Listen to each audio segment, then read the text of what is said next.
right, so without further ado, let's go ahead and get started with the show, as I'm excited to talk to you guys about everything that has been going on. Oh, let me turn off that poll. I still got that poll from earlier this week. All right, there we go. And so let me get this chat box up here and ready to go. If you guys hear an echo, please let me I think I know why. Give me a second. There we go. I think it's on blast or something. Bam, guys, what's going on?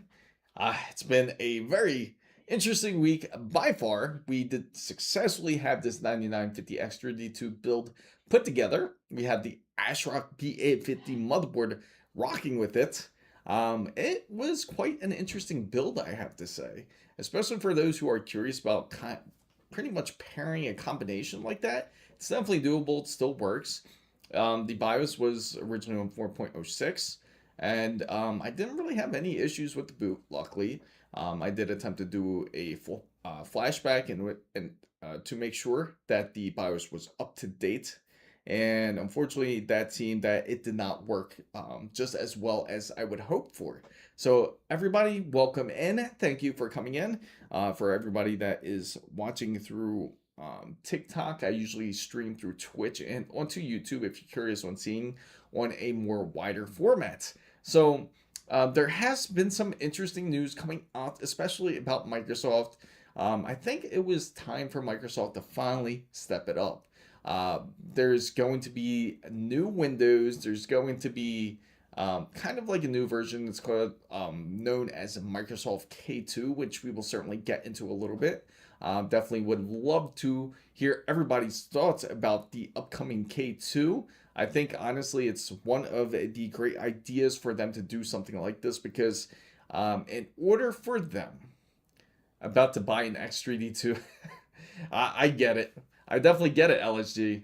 Especially because it's, I think it started off on the wrong foot. I think a lot of the controversy, as we spoke about last week, happened with the 9950X 3D2 is because mostly there was a lot of upset influencers out there that were not able to get a sample. Was it an overreaction? Maybe. I would love to know everybody's thoughts on it. If you feel this is kind of AMD preventing other influencers from getting samples in order to test out the 9950X 3D2. I mean, it is a very expensive CPU, especially for practically just being a second version of a 9950X 3D2, as it has the dual V cache. So Bob Barkinson says, it's funny how I switched to Catchy OS because F Microsoft, but then I switched from Proxmox to Windows Server 22 because I need something that works. And I think a lot of people can certainly agree when it comes to Windows that it just doesn't work as fluid as they would want to. You want to be able to do your task as you're supposed to, but instead you're unable to complete your task. And I'll tell you the exact reason why.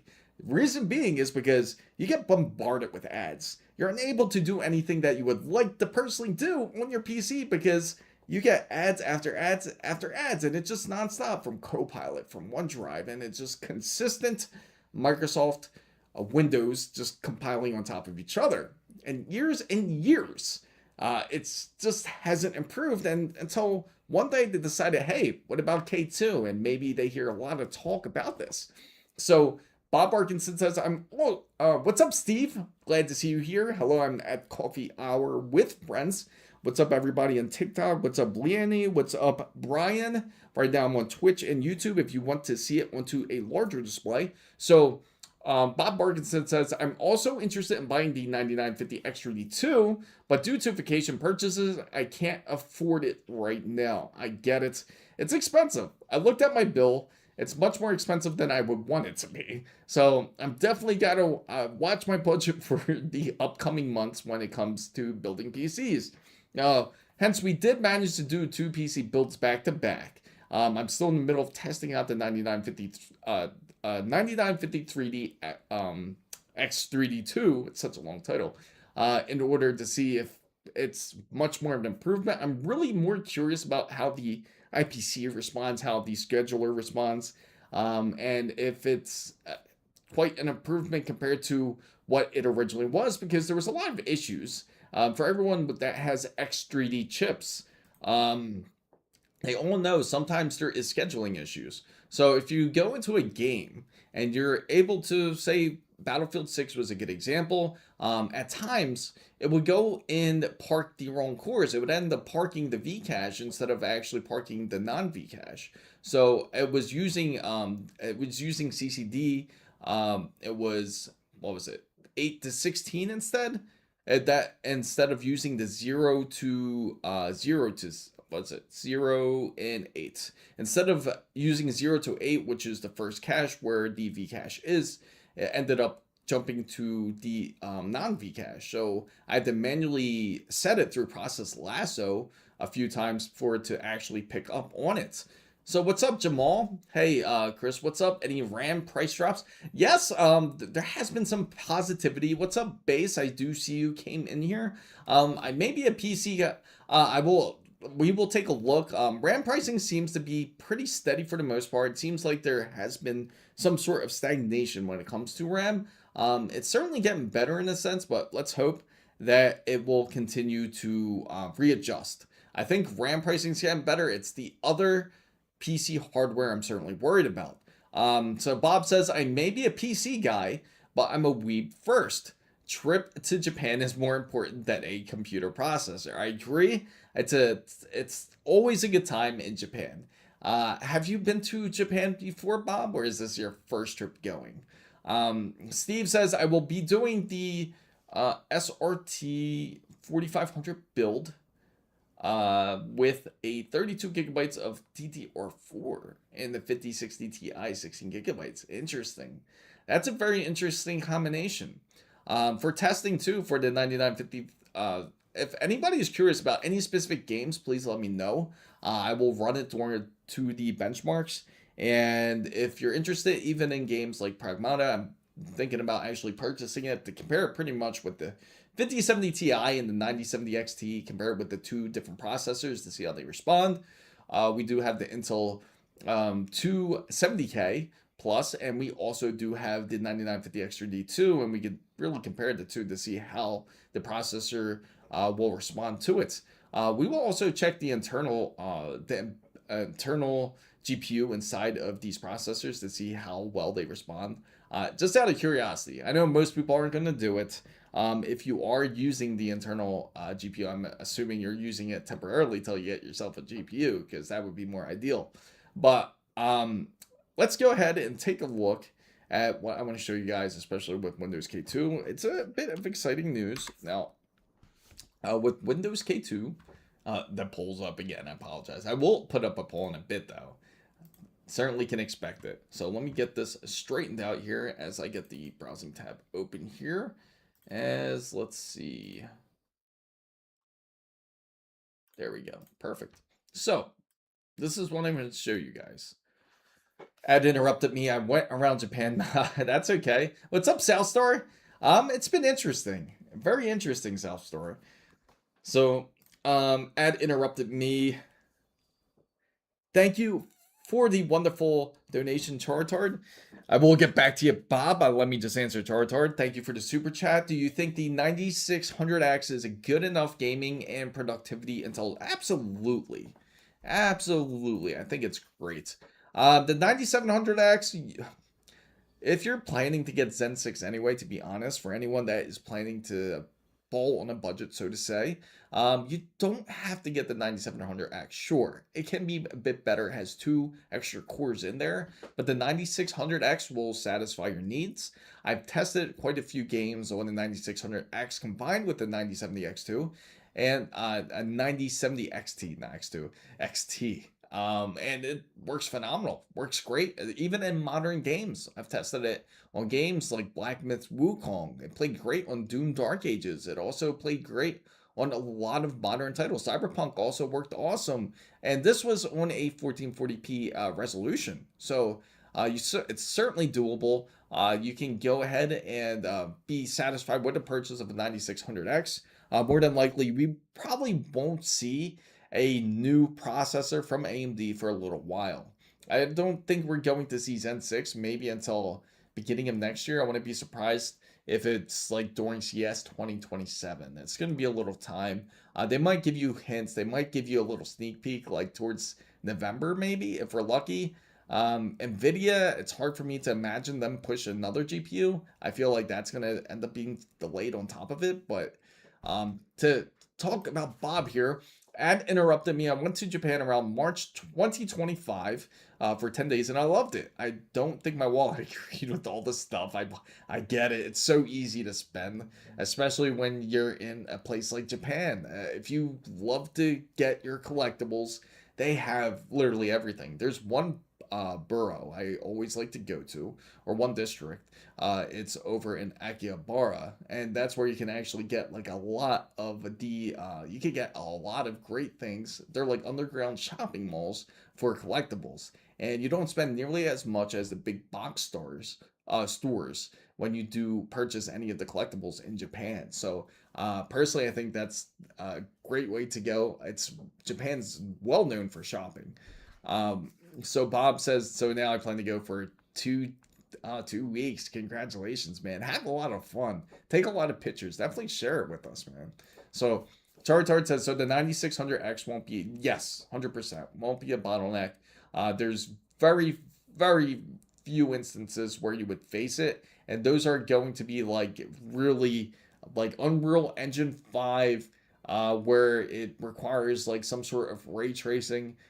You can see it, but again, you can adjust your settings accordingly, especially if you're going to end up swapping out the CPU anyway. And the CPU is not going to be as important to the GPU. You want more of the bottleneck coming from the GPU more than anything. And with modern gaming systems such as the 9070 XT and and the 9600, you will do perfectly fine. So Big and Tattooed says, I just got 87800X 3Ds for 145. Oh man, that's awesome. That's actually a really good deal. Man, there's a good chance that the new BLLC, yes, I am really curious about that. I'm excited for that. Tony, great to see you, bud. Great to see you.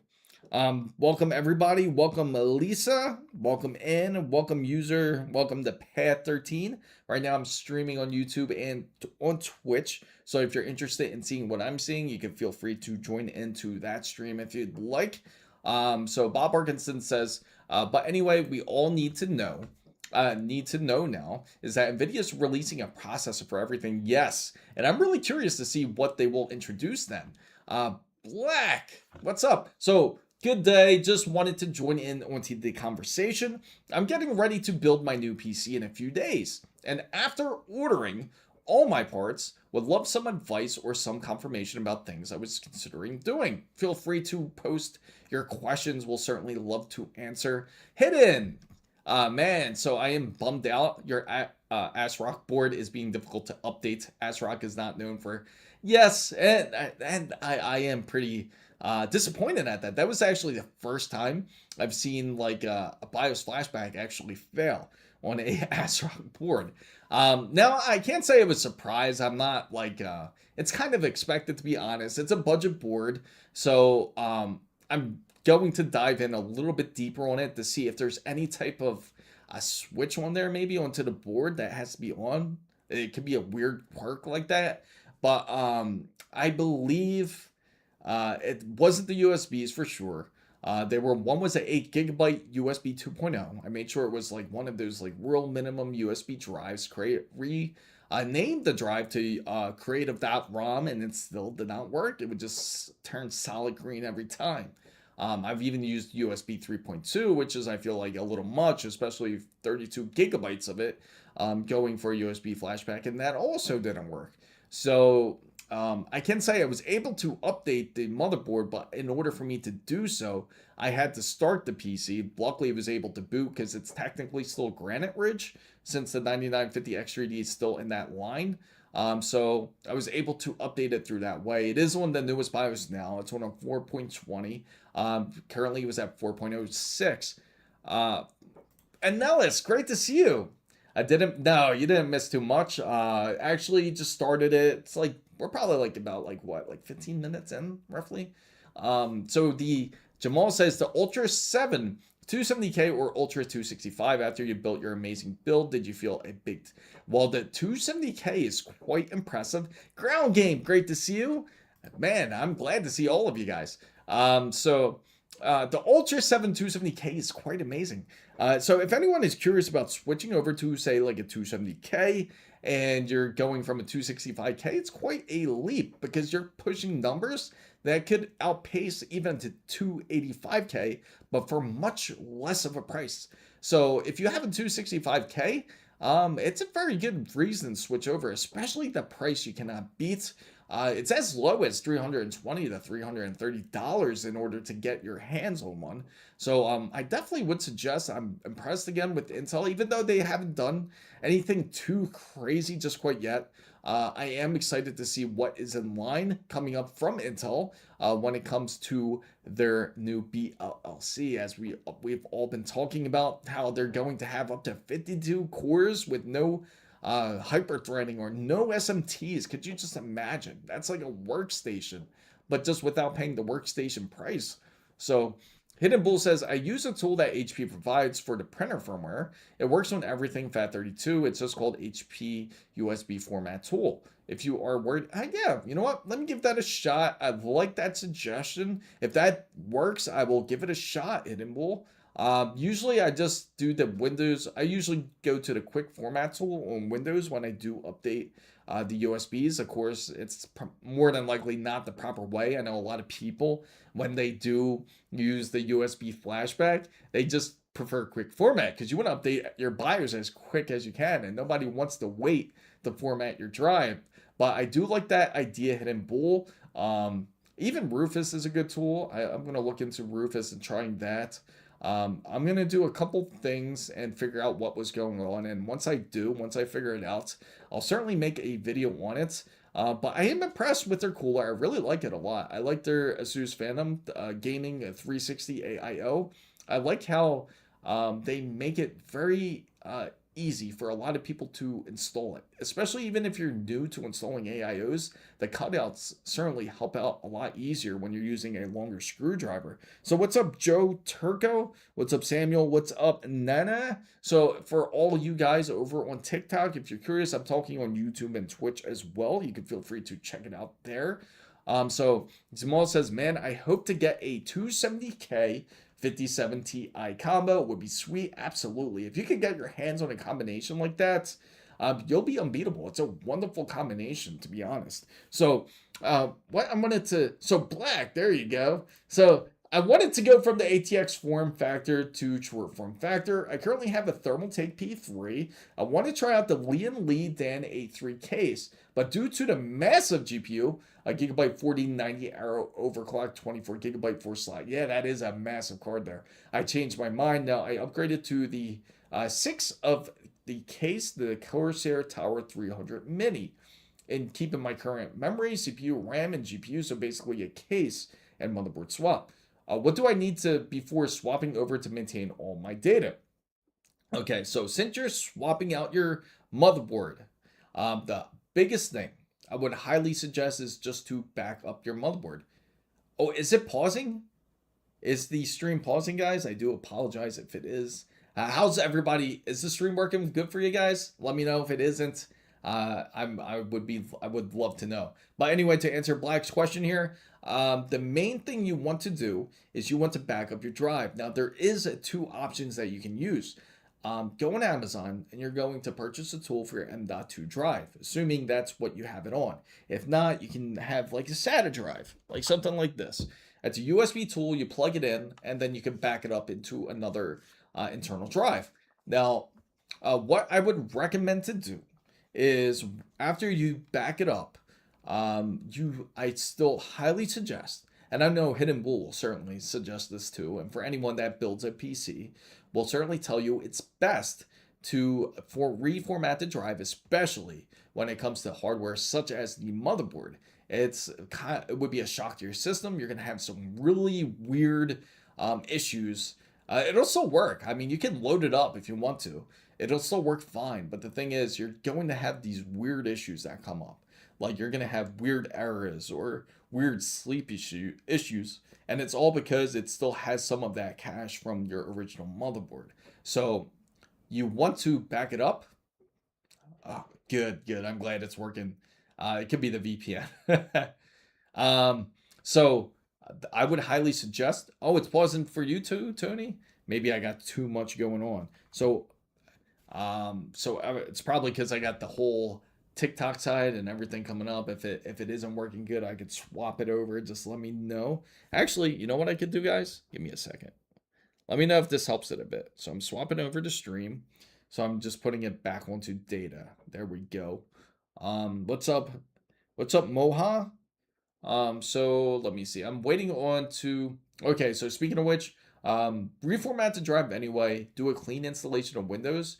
That's certainly the best way to go. But if you want to back up certain information, like backup like photos or anything like that, you can just copy it over pretty much. But depending on the type of information you want to bring over, did that help, guys? Let me know. Okay, good. I'm glad it's working for you, Black. But that's what I would highly suggest. So Tony says, yeah, pauses and it comes back, pauses. Yeah, I just tried to switch it over. Or is YouTube acting up? Because I notice, well, I can say this though. I notice on YouTube there isn't as much as the usual crowd. So it makes me wonder if it's a YouTube thing. How's the stream for you guys over on TikTok? Let me know. Would love to know. If the stream's okay, please let me know. And let everyone know, because if it's acting up, I'll figure out what the problem is. So, do you think if you keep only one YouTube live instead of two, it might help a bit? Well, I actually, you know what I did? I hopped off the TikTok live, off of the Wi-Fi, and now I'm using direct cellular data, so it shouldn't be affecting it now. But Tony's not having issues. Okay, so it's like a mix. You get a little mix. Okay, so for Tony, so it must be the Twitch side of things then. It must be YouTube just kind of tripping a little bit. So I upgraded a CPU in one. So I upgraded a CPU on one of my systems with no huge part changes, and even that was a huge headache with Windows. I certainly suggest yes.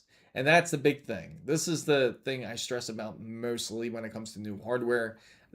Anytime when it comes to something major like a CPU or any really new hardware, it's best to do a clean install. And it'll just run so much better that way. So no issues with YouTube stream, all smooth here. Okay, so analysis is okay. Weenie says it's not doing it now.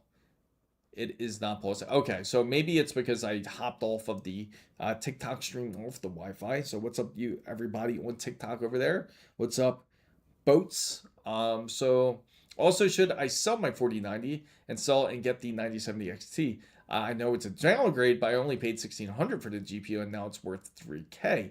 Should I downgrade and get more RAM? So my question for you, Black. Hey, Waffle Skater, great to see you. Congratulations on hitting your 20 stream streak. So Black, let me just say, if it depends on what type of gaming that you do. Do you play on a 4K display or do you play on a ultra wide? Yeah, that's crazy, right? I know Waffle's like, what the hell? 4090's worth 3K now. So I know you guys over there are thinking that for sure too. I'm going to try to refresh over here on YouTube. It's still happening for me, but not on Twitch. That's really interesting. I wonder why it's doing that. That is really interesting. So I'm going to talk about this real quick for everybody who is curious about it. But yes, please let me know. Let me know, Black, about how you game if you go on ultra wide or you prefer more of a 4K monitor or 1080p. It just depends on what your display is. So what does a budget? Apparently, it looks just like what we have behind us. We have this ASUS ROG. We just have this wonderful Helios case here, and it's a wonderful case. Large, it's massive compared to like what we put in there. Oh, it looks like it seems the YouTube stream's improvement has a improvement because I do see the spikes going up. So I'm assuming it was buffering a little bit on YouTube for some weird reason. I did see a buffer for about 0.5 seconds, so it is a legit compare. Okay, okay. Um, so so apparently it looks like what we just built, that whole ASRock B850 motherboard with the 9950X3D2. Probably something a bit more like that. It is some people, I'll never spend that kind of money on a GPU. Hey, some people feel like it's worth it, weenie.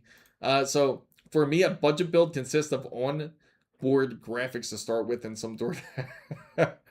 Yeah, so imagine a budget workstation. Like, how would you go about a budget workstation? Evil, what's going on? What's up? What's up, Troubled Menace? What's up, Hector? I only say that because I game stream 4K.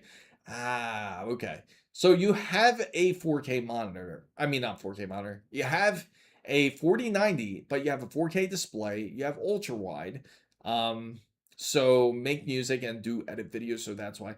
So if you're in that case, I would suggest, I highly suggest holding on to your RTX 4090. Reason why I say that is because you actually take advantage of some of the features that you can use when you do use content creation. So I would highly recommend holding on to the 4090 if that is the case. And it sounds like you are certainly one of the types to be willing to either that, or what you can do. This is your second option, Black. You sell your 4090 and you go, if you choose to downgrade, don't go for a 9070 XT. A 9070 XT is great. Don't get me wrong. It's awesome for what it does. Of course, it's much at a lower tier, but if you're looking to try to take advantage of 4K, then I would highly suggest getting like RTX 5080 if you choose to downgrade in that sense. Because if you can sell it for, say, 3,000, right? If you buy a 5080, you still have $1,500. So that would probably be the better option. So yeah. Oh, really? You got the 5K? Yeah. Then you hang on to it. And man, I am envious. How many people I know? Where's our guy at now? I know he has his 5K 2K LG pre-ordered here. But yeah, I'm really tempted to get it though. Super tempted. So Jabal says, it's the reality we live in. Miss the days where you worked a month and you gotta work. It's crazy. It's like for you to get a decent meal, you gotta work at least a couple hours when you think about it. So like if say you work a standard hourly rate wage, and say you're making like I don't know, like 25 bucks an hour, you really think about it, you work 2 hours to make 50, but technically you don't get 50. And this is in the US specifically. You get taxed it, and really you come out like say with 30. That can only get you a single meal at this point because everything's so expensive now. So the 4090 has 3 encoders. I believe that is awesome. Yes, that's exactly the reason why I would suggest keeping it. That monitor is worth. Yes, it's worth some builds. You know what's funny, guys? Uh, yes, that's right, Southstar. Southstar was the one trying to get me to. I still have that browser tab up. I still didn't go through with it yet. But if I do, I think you're right. I wouldn't regret it though. I am highly tempted to go for it. Super tempted. I got. So speaking of which, you know what's funny? I'm going to put up a poll real quick, right? And this poll is going to be between the two builds. Now, some of you guys might be familiar with the build video. If you didn't see it, definitely go check it out. Would love for you guys to check out this 9950X3D2. Let me know what you think of that build. And I'm going to pair it, say, next to the 270K. So, nevertheless, this is what the poll is going to be based on. So I'm going to make this poll. And let me go down to the poll here. As I got to ask you guys here. Is which system, which PC do you think is more expensive? So that's going to be the poll. Maybe I can recalculate things because I am a bit curious, but I'm going to enable the poll for you guys, and you let me know which PC do you think is more, the 270K build, or do you think the 9950X3D build is more expensive? Now, I will go over the specifications to just give you guys an idea for those who are just coming in and have no idea of what the specifications are. Now, the go for damn it, Southstar. You're gonna make me dream about this thing, and I'm gonna wake up from my dreams and be like, damn, now I really want this thing. Because I'm gonna see it. I'm gonna see it in my dreams. It's gonna look glorious. And it's gonna make me feel like when I wake up, I'm gonna be like, I go back to this, I go back to a standard 1440 display. How can I? So yeah. So oh yeah, there you go. I apologize. Yes or no. So which PC do you, let me rephrase that, guys. Let me fix that. AMD, AMD build or the Intel build? That's funny. There we go. Now it's fixed. So Tony says every time I turn around, they come out with a new monitor. I know, that's what I mean. You can never truly catch up when it comes to displays. It's really hard to keep up to date when it comes to displays. So if you are looking to get a display that you really like, if you like tandem OLED, take advantage of it. Get the tandem OLED display. Now, you're going to have people that's going to want 5K, 2K. This is something I've been waiting for. So Hidden Bull says, do we use the price of RAM when you got it? How about, that is a great question. Let's say we use it at the current price. Like we priced out both PCs at current prices today. I'm AMD for sure. Okay, interesting. It's going to be interesting, and I will announce it within like the next 2 minutes. So I see a lot of people did go for the whole AMD side, and I can understand exactly why. AMD, yeah, so that's just if you want the best of both worlds, a great gaming machine and a great workstation, why not have both? Yes. Yes, exactly. And believe it or not, Intel's actually pretty good. RAM is too much right now. Buy in a bundle deal with the motherboard. Absolutely. Let me go to Micro Center, guys. After, you know what? Let me explain this too. I'm going to switch screens temporarily so that way we can talk about it. I like my Intel. Hey, Intel's awesome. Intel's like underrated right now. Intel's making some massive moves. I don't know if you guys heard, but they actually came out with a processor that's going to compete with the Apple. I want to say Apple Neo. Is it called the Apple Neo? It's strange the name, but it's practically like their. I guess I would call it the Apple Book, because it's like it's more or so like a Chromebook, but it's more like for like budget friendly type of laptop if you want to use it for like you want to use it just for browsing. So oh no, Micro Center, that sucks. That's frustrating. I remember when we didn't have Micro Center for like a few years actually. I was so relieved when they decided to announce to build a Micro Center in Miami. So Jamal says, what made me think is that the price of the CPU, and I think you used the Oris Master X870, they're just too expensive in my country. I get it. Yeah, so I will answer the poll now. So believe it or not, so the AMD build, so first everyone believes that the AMD build is the most expensive. So I told it out. It ended up about $2,900 after taxes, right? So that's after taxes. The Intel build actually priced out at like roughly about about $2,700. It's a little bit cheaper. So can you believe that the AMD actually still outpaced the AMD build? So you guys are correct who voted for AMD. The AMD was more expensive, even though it's using a like a cheaper GPU. I thought it was going to end up cheaper, but no, that's crazy. So yeah, you can't go wrong with Intel or AMD. I had both and I decided to switch from Intel back in 2020, as well as never look back from AMD. So awesome. It's like once you I always express this because this is important. When you do end up purchasing PC hardware, you always go with the side that is the best. So don't look at the brand, look at what is best. What I found interesting is that they did this test where they put DLSS on and they put FSR on.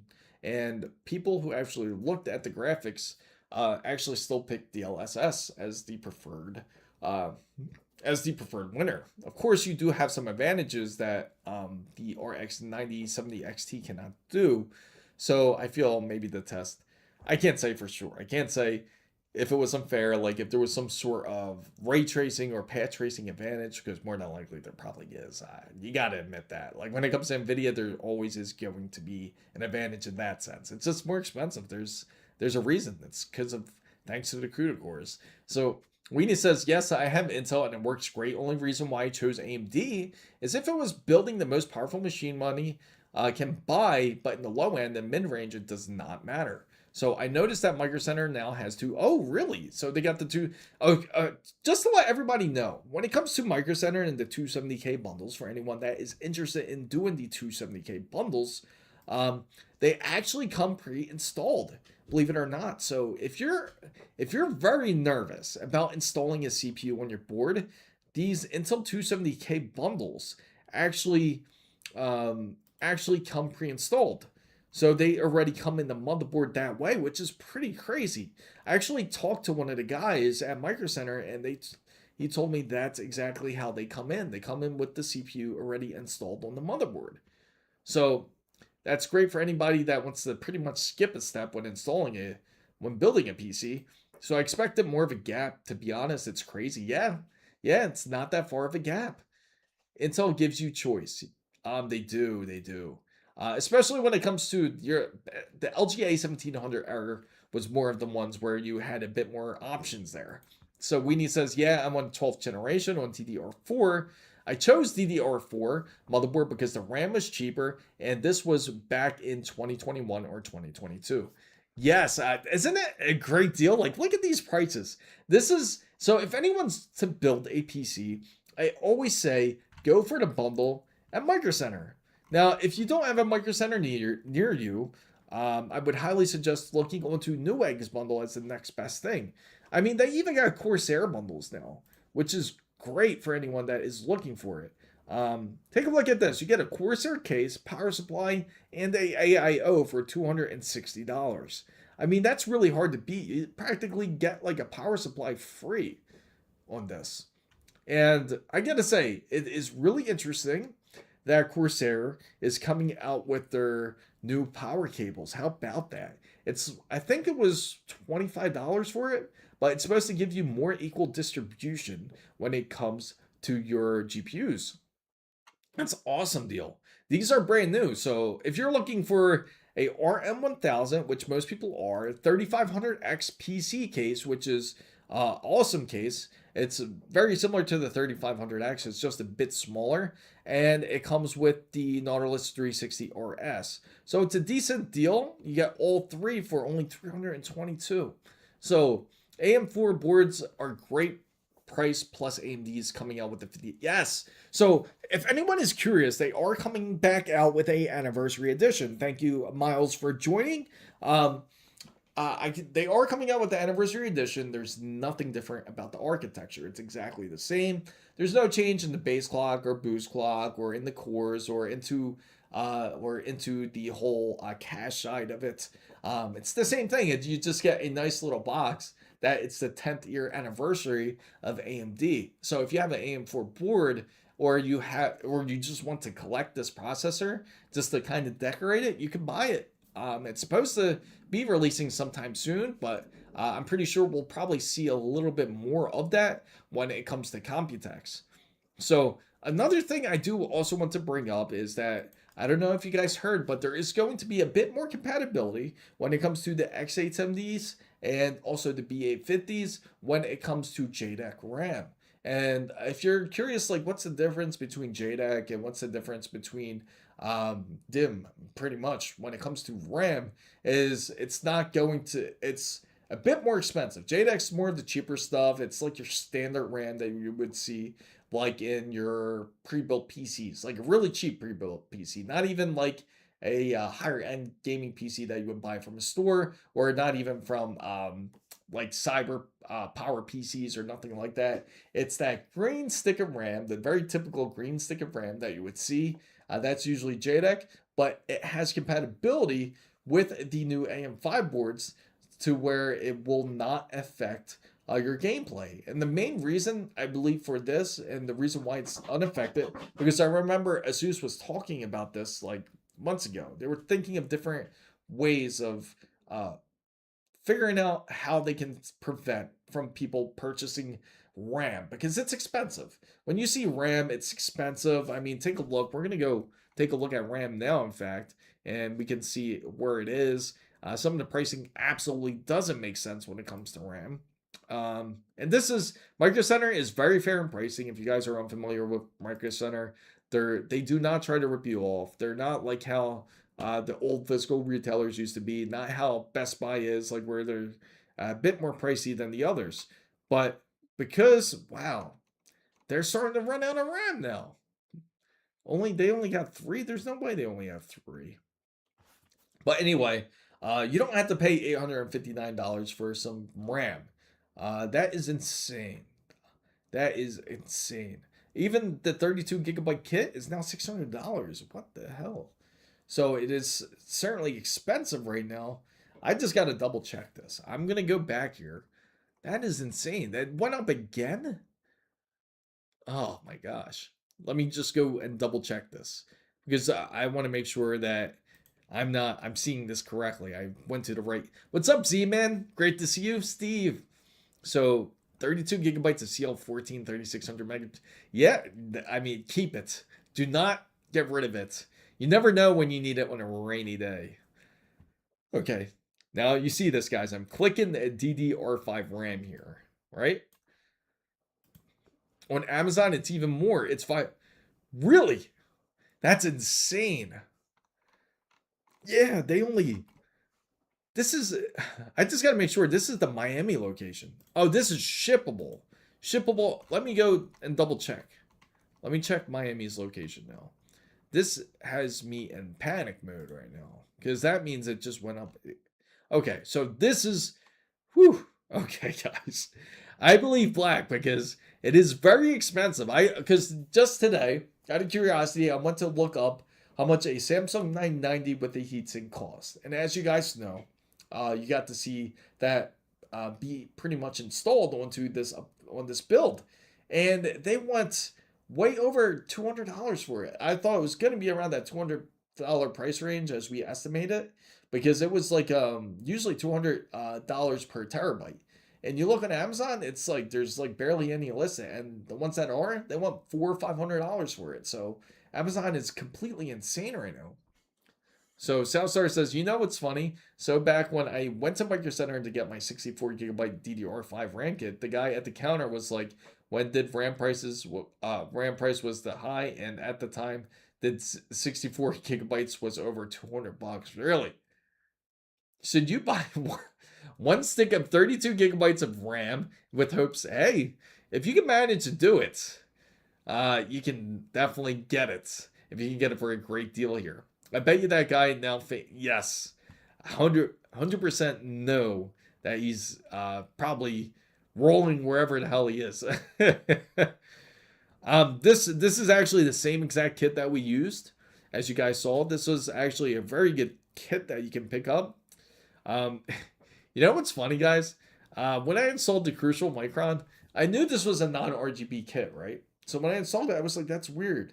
The reflection of the kit, of the Micron, the lettering, because it's glossy, looked like it had RGB. So I was like, huh. I didn't know that it was going to be RGB, like when it came to saying Crucial. That's so strange. And I looked at the other stick of RAM, and I said, it wasn't lighting up. I'm like, oh, I wonder if I didn't, push in the RAM all the way. So I reinstalled it, and it was perfectly fine. It wasn't out of place or anything like that, where not installed properly, and it still didn't light up. And I realized, like, I covered it. I was like, oh, wait a minute, that's just the RGB reflecting off of the RAM kit. And there you go. Sometimes RGBs can cause you more trouble than good. So I bet you, let's see, dude, this has to be because of Google's new Yeah, I think so too.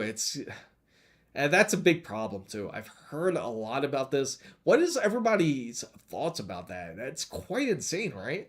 Um, so again, we got this kit, $370, not bad. It didn't really jump too much in price. It didn't really go up or down. It's been pretty steady. Now Corsair's Vengeance 32 gigabytes, 370 for CL30, held really fair. And this is one of the things that really throws me off. Because take a look at this. When you go further down to the list here, right? When you check down here, when you check the Corsair Vengeance up on the 64 gigabyte kit, it's as much as $1,000. So it's $1,000 for this kit, right? $1,000, but then you can go up just a little bit further back up, and up on the top you can get CL30 of 6,000 megahertz for 370. So they're charging so much more just to get 64 gigabytes, which is insane.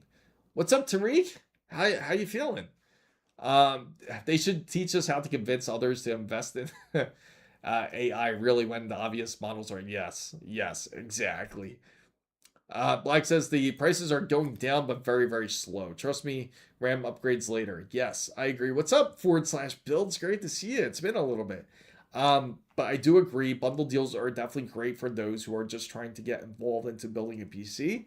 But I've noticed I haven't seen too many new builders. I'll get a few rebuilders, like just like Black, how he came in and talked about his build. But I haven't seen any really new builders trying to build a PC just quite yet. I believe this is obviously scaring a lot of people off when they see the pricing when it comes to RAM here. Hi, Chris. I am feeling goodly bad after this stream. I apologize. I certainly apologize. I know it's not the prettiest sight to see when it comes to hardware. Now, if we go into Newegg, I'm pretty sure we can check out Newegg and see what we have available here. Let me see. Okay, so Newegg, they got their own combos. Let's see what they have on their. We can do custom build kits, but usually you don't even have to do this.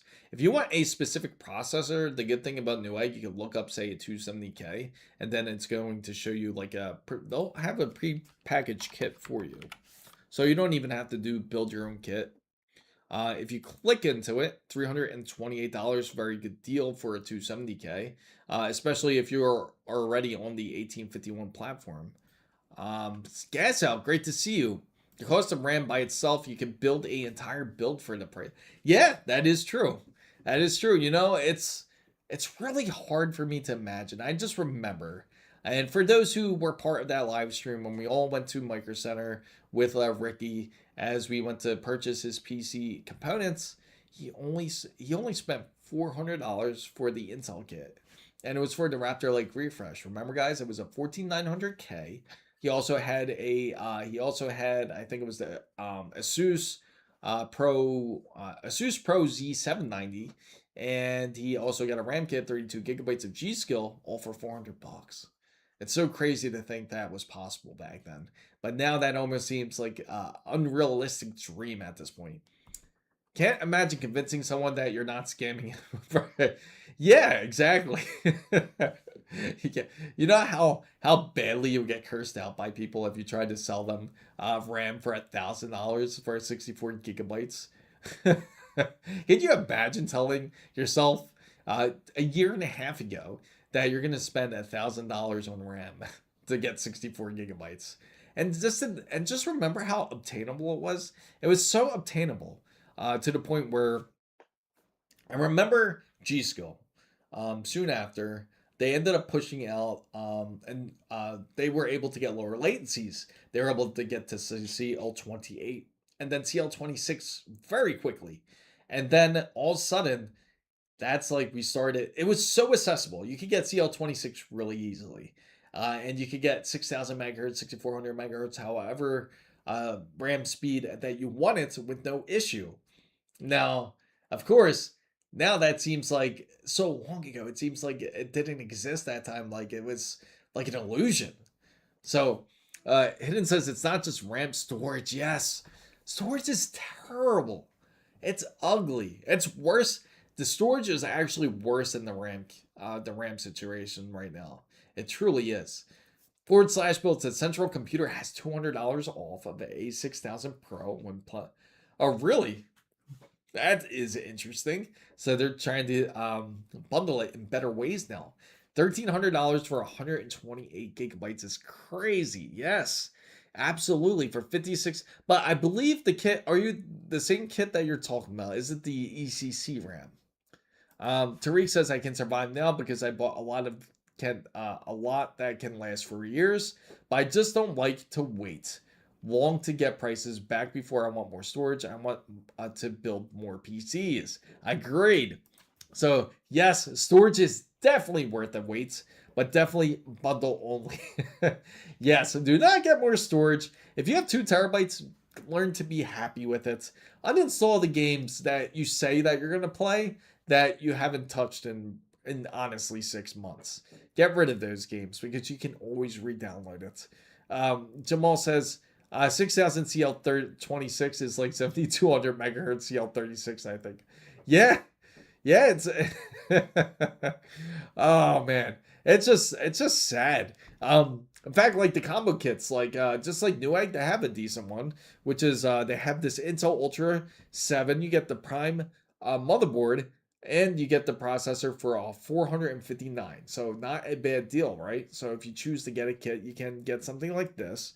Or you can even get a kit like this where it's the Intel Tough motherboard, $418 with the processor. So technically, you're only going to spend about like $90 on a motherboard. This is a decent motherboard too, guys.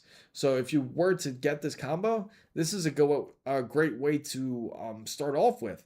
But the problem is the RAM is so expensive. There's somewhat good news. Somewhat good news I can share. Tony says my 4 terabyte Gen 5 has doubled in price from just 3 months ago. I just thought it was expensive then.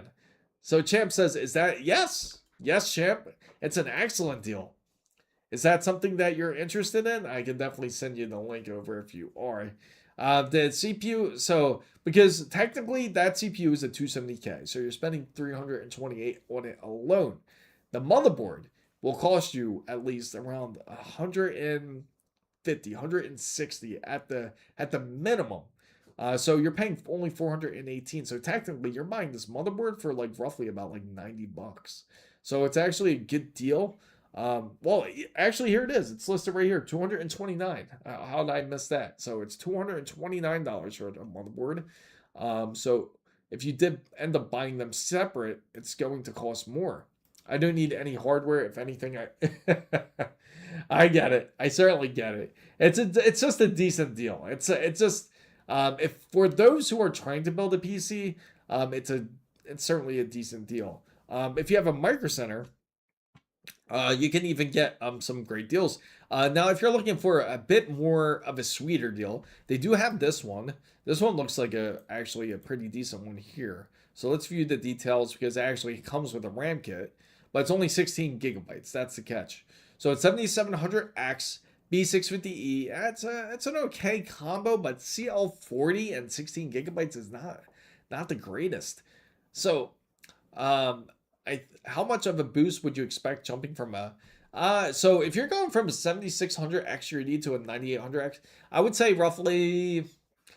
like about 20 to 25% boost.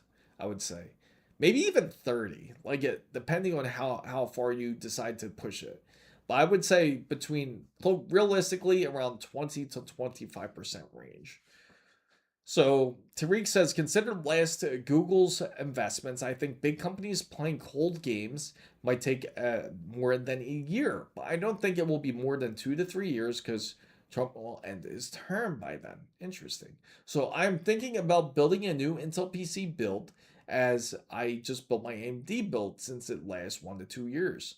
So yes. So in gaming, this is actually going to be pretty much overall. This will be overall, gaming-wise, including gaming too. Hey, V, great to see you. Remember, guys, do not spit your gum in Singapore. uh, it will not be for gaming. Okay. It will not be for gaming. Okay.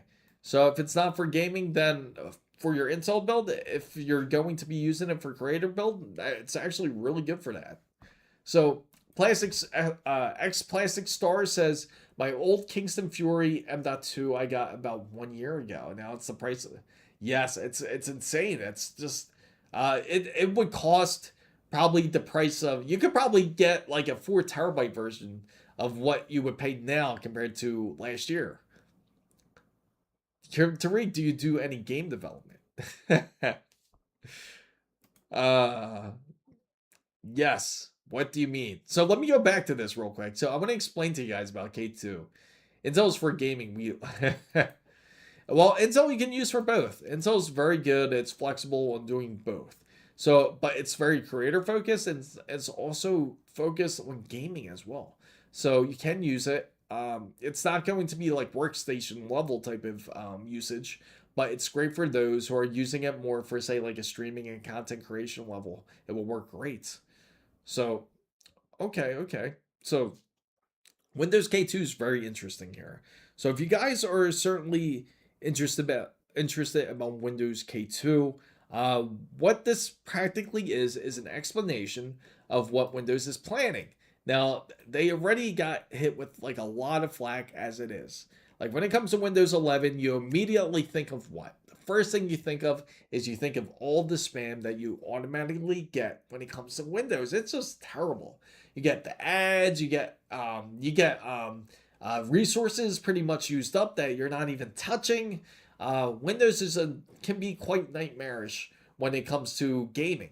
So Windows K2 is supposed to be the fix. It's supposed to be like almost like the Xbox version of Windows, to where it's going to use less background resources. It's going to have less chances of your RAM being used up by some sort of phantom in the computer. So it's going to be able to be liked similar to Linux.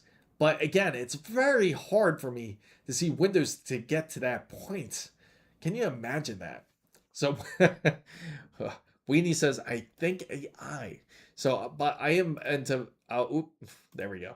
I am in the photography field as a hobby.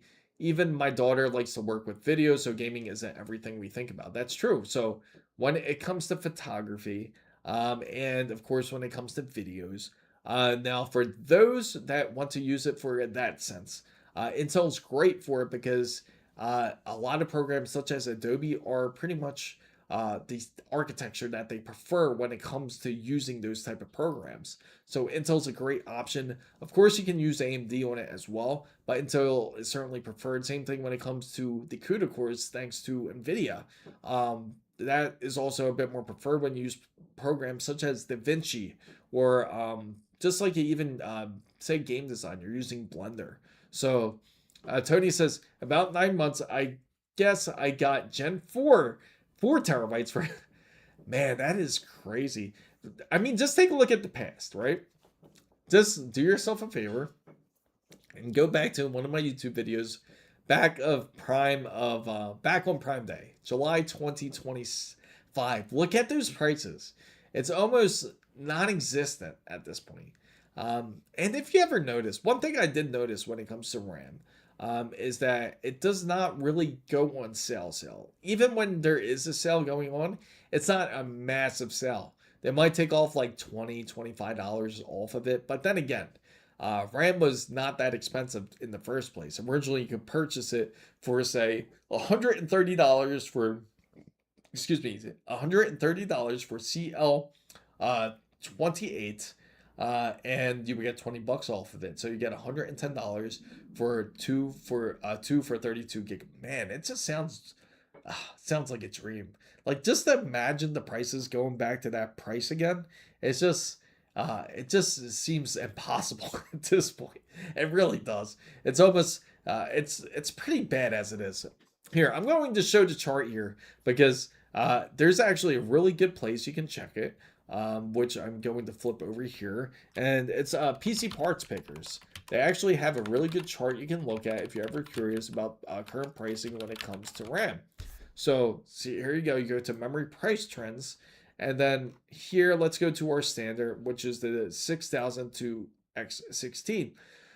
So from here, you can see where it pretty much stagnated. It's just stagnated. It's just pretty much flat. You can see that there's drops, like little dips, but nothing major, and it just really hanging tightly. This is 2x32. Let's go back up a little bit. This is right now a little bit over $400, roughly about the $500 range it's reaching, and you can see that it's been really holding tight amongst that. So it's just been pretty much flat throughout the whole time for at least 4 months, and pretty soon going on to 5 months. So when it comes to RAM, the prices, I feel like within the next month will certainly kind of give us an idea of where it's going to go. Now, obviously, if RAM pricing does go up, it's not going to be a good thing. It just means that the standard has become, this chart would say that the standard is now about $400 to $500 for a kit of 32 gigabytes of CL30. So can you just imagine if that is the standard, and then it pushes even further? Because if it pushes further, that means that became the new standard. So it's really not a good thing when that happens. So Hidden Bull says, Windows 8i, oh, it's a cutie cutie course. So going about winning back Windows users the wrong way, the scam your customers chart, pretty much. Windows AI is make sure to updates apply when you're in a super rush. And you know, that's one of the things that they claim that they truly care about. They're like, you know what? Let's listen to our wonderful Windows customers. They don't want AI in our OS, so why not just pretty much remove it? But you know what they're going to do? Like, say they do remove it, right? Say if they actually remove it and they truly make it light and like it's really good. Then I guarantee you, it won't last a month before they put something in there to kind of piss us off. Like, oh, meet your new, now they call the gaming side of PC when it comes to, gaming is pretty much Xbox. No more Microsoft gaming, it's going to be called Xbox gaming. We want to stick to that brand. So, just imagine if they went to say, like, after a month later, oh, meet this really useful tool that we have. This useful tool that we have. Sorry, guys, this TikTok making me solve these ridiculous puzzles here. So they say, we're going to give you guys a really useful tool. We're going to give you an AI tool. It's going to be called Xbox AI. You type in what you want in the game. For example, if you want to play a game that is based on the mountains, right? You just type in, I want to play a game that's based on the mountains. That's a first-person shooter. And then you type in all those suggestions that you will want in a game, and then Xbox AI will find it.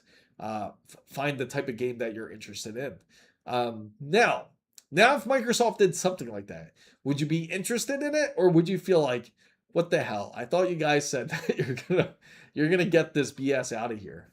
So let me know what you guys think. I'm gonna put that on a poll real quick, in fact, because I think that's a great question.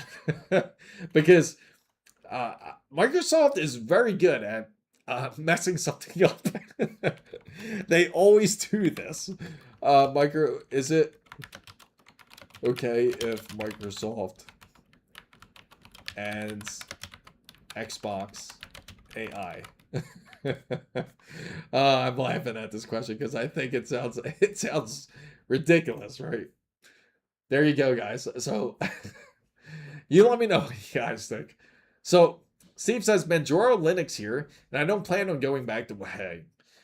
Once you go Linux, it's truly hard to go back in a sense. I don't want any future. I think it pisses everybody off at this point. So who asked these giant companies to make AI and forcing them into a world and then making RAM as their main crisis? Deception is what Microsoft is. Absolutely. Maybe, maybe that should be the next name for their upcoming OS, right? Microsoft Deception. I like the sound of it. Microsoft Deception, right? laugh, laugh my ass off. Why would you need AI in an Xbox? Just like what I mentioned. If you were able to type in, "What's up, guys? Welcome everybody coming in. What's up, Lois? Everybody, I'm just streaming on Twitch and YouTube as well."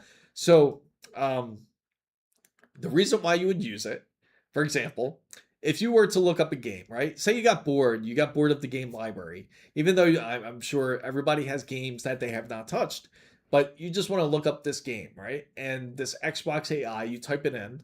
It's supposed to be like an assistant, right? So you just tell it what type of game that you would like to play. So you say, hey, I want to play a game that's based, I don't know, based on in space. You want to play a game that's based on space, but you want it to be adventure, like adventure style, kind of like almost like Arkham Asylum style. And you type that into the AI, and then it's going to search throughout the category, the whole game library that Xbox has to see what game that would be most compatible for you. It would be for something like that. And just I hope I'm not giving if you're listening, Microsoft, please do not take that serious. And that was just an example of AI that that could that they would think of. Something Microsoft would certainly think of. So I have a PS5 that is in the closet, doesn't even use it enough to keep it hooked up. The crazy thing is, you know what my PlayStation 5 is really good for? Good for waiting for GTA 6. That's it. That's the only reason why I'm keeping the PS5 is because of GTA 6. If it wasn't for that, I would have got rid of it a long time ago. Hey, Xbox. There you go. That's the perfect demand.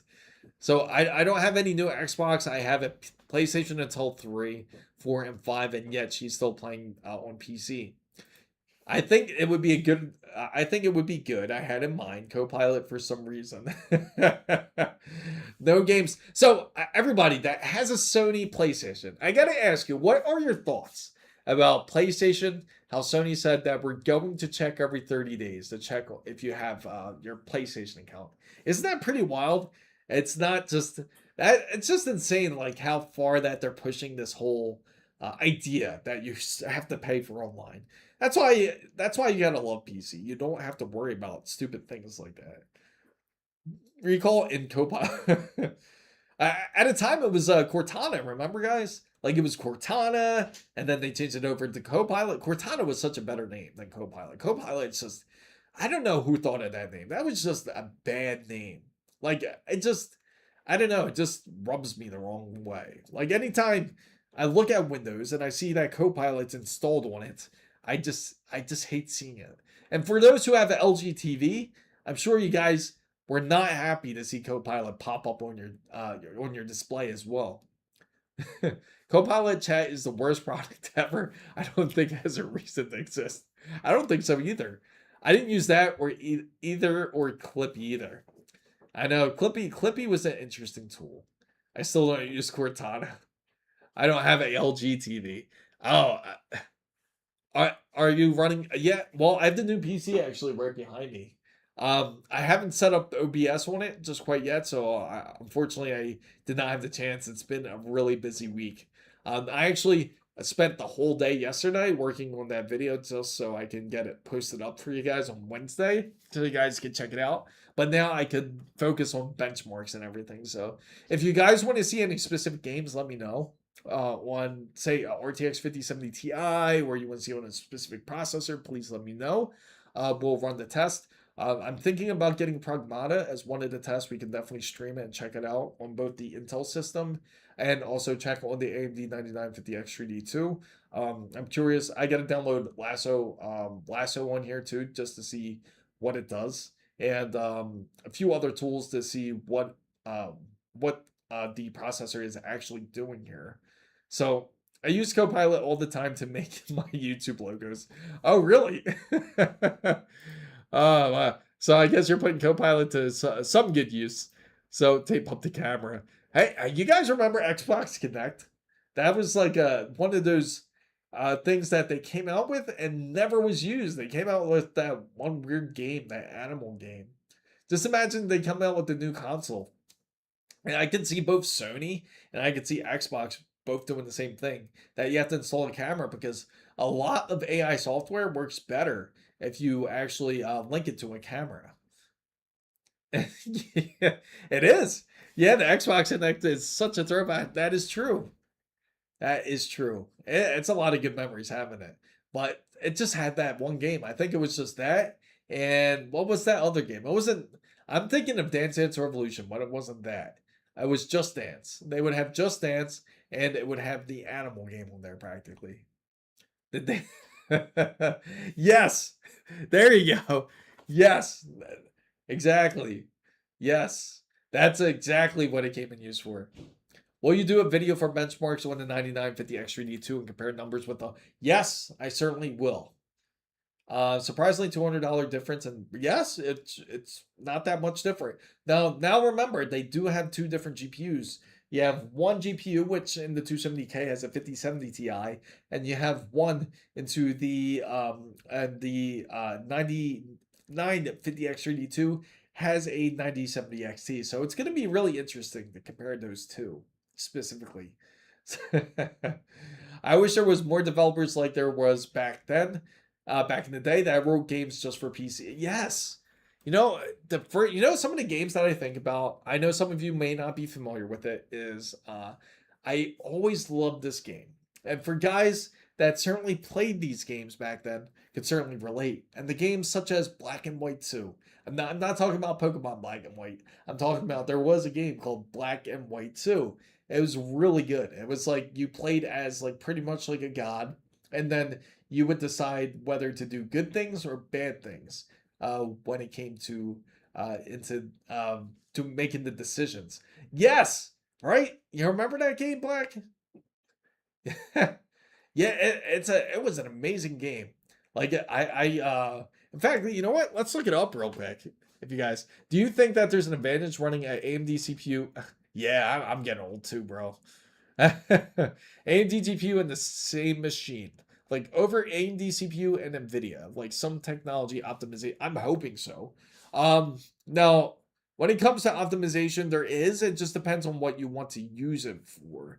Now, there's going to be certain advantages, I can say, like when it comes to AMD side, especially because the blended benchmarks, I can say, were quite impressive off of the 9950X 3D2. So if you're more into game design, it would be great for something like that. The numbers were really impressive. They did that so you yes, I could see that. I don't know. I don't have an LG, but I don't watch TV anyway. It came up with your what it did, it came up with your other applications. It came up with your other apps such as Netflix, Amazon Prime, and then you would see Copilot all of a sudden. People were not happy about that. So I'll end this poll. Obviously, people would not respond positive when it comes to seeing AI into a Xbox. So my gaming build is a AMD CPU and GPU. Okay, perfect. So if that's the case, I feel like you're going to have the best of both worlds there. So when it comes to AMD CPU and GPU, you would actually do really good when it comes to ultra wide gaming and even HD gaming. You can even go entry level 4K. So my LG C2 is my monitor, 65 inches.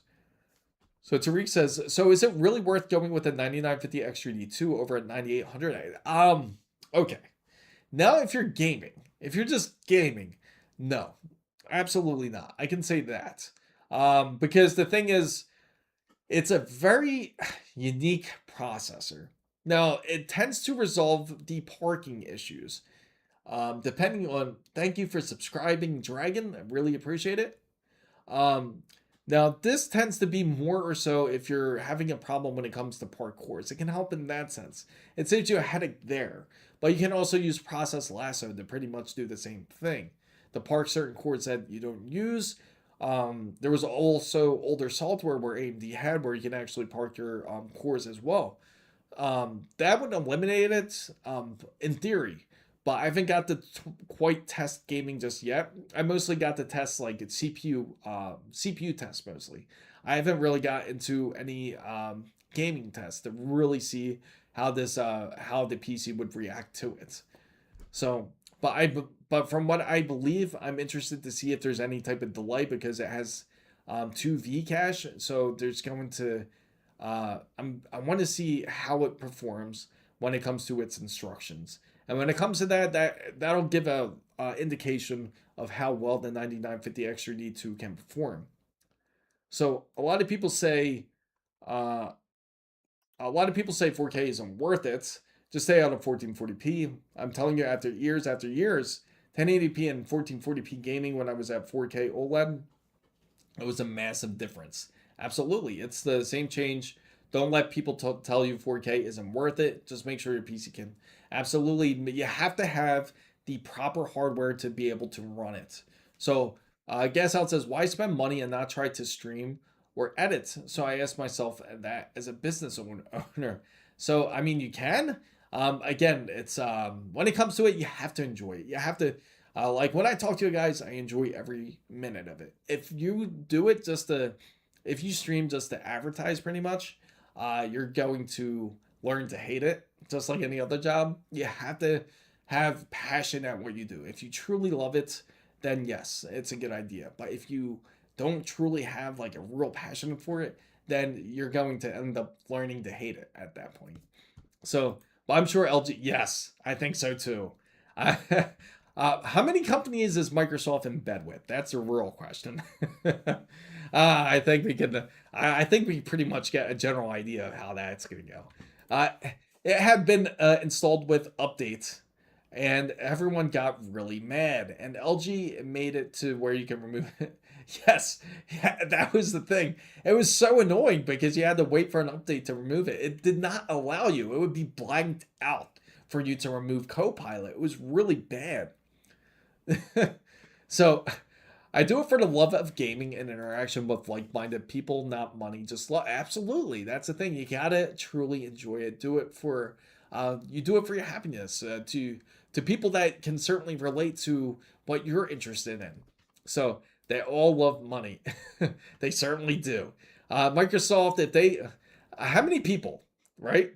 Out of question, curiosity, because it gives you a general idea how a lot of these companies are. I mean, if Microsoft offered you $10 million to do something that you knew that you felt that you didn't agree with, but you said, if you were given this $10 million, it's pretty much like to look the other direction. How many people would actually do it? How many people would actually look the wrong direction? Like, for example, if they figured out a way for your car that you can advertise something on your car for Microsoft for 10 million. I'm pretty sure quite a few people in here would just take the money. 10 million's a lot to turn down, but I would be very impressed for anyone that would turn it down, and I would ask the reason why. So I think that's an easy one to pretty much figure out on that sense. Solar Dragon says, I have a question. I'm getting a pre-build from Best Buy for $1,000. What should I get? A AMD or so? What is your purpose of the PC? Is the question. What is the purpose of this pre-build? So I got mad because I went through a lot of trouble to disable automatic updates, and it's still really. You know what I do? I usually try. Did you end up doing it through command PowerShell, or you went through the command prompt to do it, or did you end up just postponing the updates like for 8 weeks? Because that's like the most you can delay it. My 65-inch TV was $1,800 US, and I said at the time I would never buy another LG TV, and then they made it possible to remove it. I think they realized that they were going to lose money if they continued to do this. I've been gaming. Oh, that's nothing wrong with it. That's impressive. That is impressive. I want it, but that's what I'm not that type of person to run a company either. What's up, guys? What's up, everybody over there? What's up, Karma? What's up, Ragtag? I wouldn't, but that's why I'm not that type of person to run a company either. Can you imagine how many corrupt people that there would be? I ended up using the PowerShell, okay, and it still did it. Typical Microsoft, man. They figure out a way to just make things worse. So Solar Dragon says, use Blender, Photoshop, and competitive gaming? Absolutely. So I got a legit question for you guys, and the question's going to be actually really interesting. Now, I'm just curious, how many did you install Windows with a local account? I gotta ask this because I'm sure there's a ton of you that do this. Just out of curiosity, do you install Windows? I should have put Windows 11. Do you install Windows 11 with a local account, specifically 11? Just out of curiosity here. Has everyone installed Windows 11 with a local account, meaning that you did not connect it to the internet, you did not connect it to the Microsoft Windows? Yes. So, oh, really? Did you install the Windows local account? Interesting, interesting. We got a mix of two. I got to ask the reason why for those who installed without a local account. Out of curiosity, for those who chose to go online and log into your whichever account you chose, just out of curiosity. Oh, oh my gosh.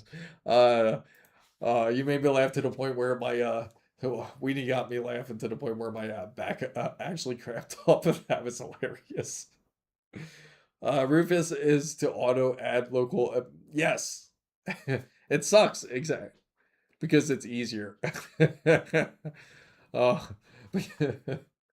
who doesn't love having their data stolen? Who doesn't love to get bombarded with ads?